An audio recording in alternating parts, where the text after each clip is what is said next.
Cherie Hanson here. Just one of my little quick hit videos sharing the thoughts that are coming up for me in real time in my life. Thank you so much for watching this YouTube video. I am very appreciative.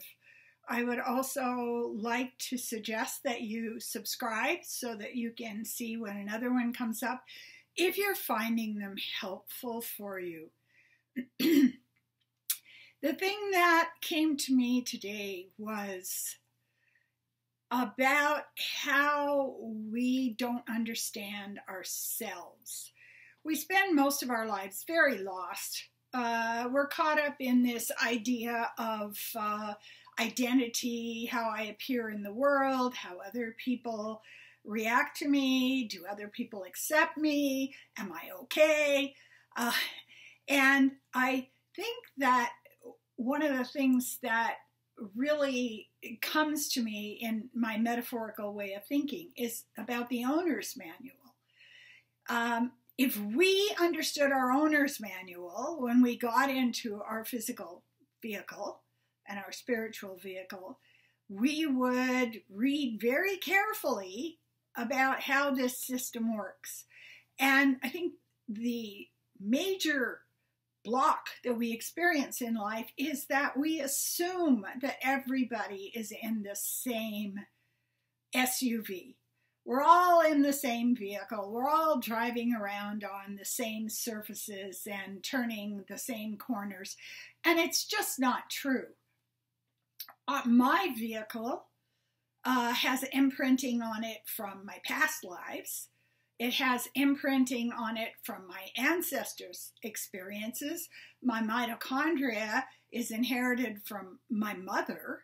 I have my own particular experiences that I've had in this life.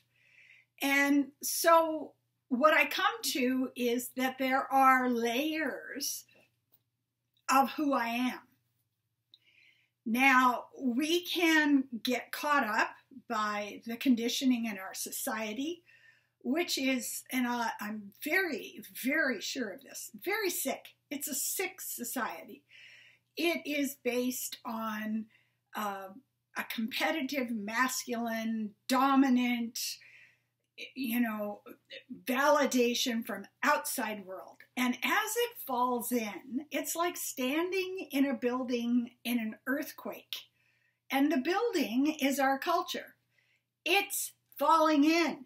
So for those of us who have our complete identity in the culture, we're just going to stand there until we get a beam across the body. Help! But what we're called to right now is very interesting, and that is really know your owner's manual, because there's so many things that are specific to me. Certain foods make my body happy. They're not the same foods that make another person's body happy. Certain smells release my spirit and make me feel cared for and safe. That doesn't mean everybody should like the same smells that I do.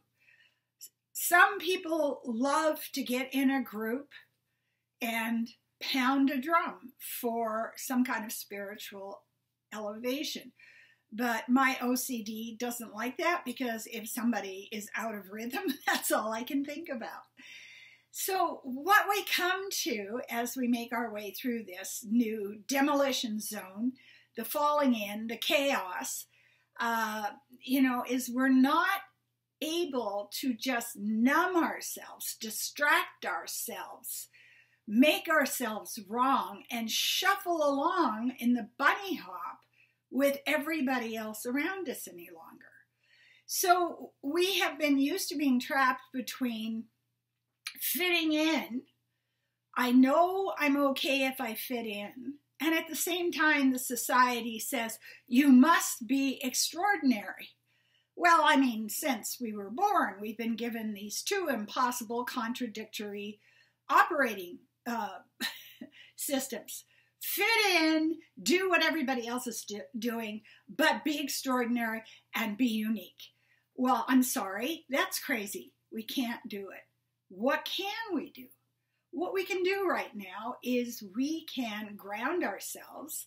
We can get curious. We can say, what is it that makes my body happy? What is it that makes my spirit happy? How do I feel really free and like I'm taking good care of myself and that I'm growing? And that has to do with really getting into the body, getting into our spirit energy. And it has a lot to do with directing our thoughts. Oh, you can't do that. Well, you can't throw a bowling ball down the center of the aisle and get a strike unless you practice it. We didn't learn to tie our shoes magically. We went through a system of learning how to tie our shoes. So when you're getting to a place where you're learning to direct your thoughts, it's that simple. It's just a skill. It's just repetition.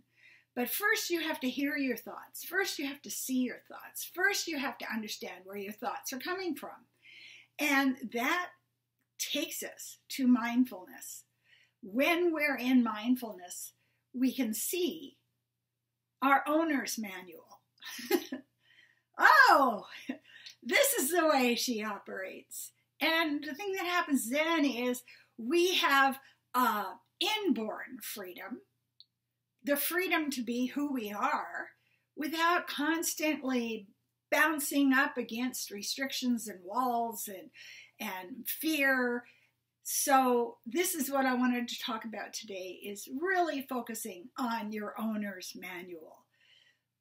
Think of it like online dating, and you just met yourself across the coffee house table for the first time. Start asking yourself questions. Start finding out what your values are. Have a conversation. Get to know yourself. And when you get to that place, you're very, very calm. You're secure. You know who you are. You know what your body needs, what your spirit needs, what your heart needs, and you're good. Thank you so much. I would encourage you to get a hold of me as a life coach, as a channel, as a seer. I have been able to help so many people during this COVID time of confusion. And I am here for you. If you're one of my clients, you can contact me whenever you want with a quick message, and I'll get back to you because you're like my babies. You know, the mother hen. You're under my wings, so I will take care of you. Thank you. Make sure you subscribe.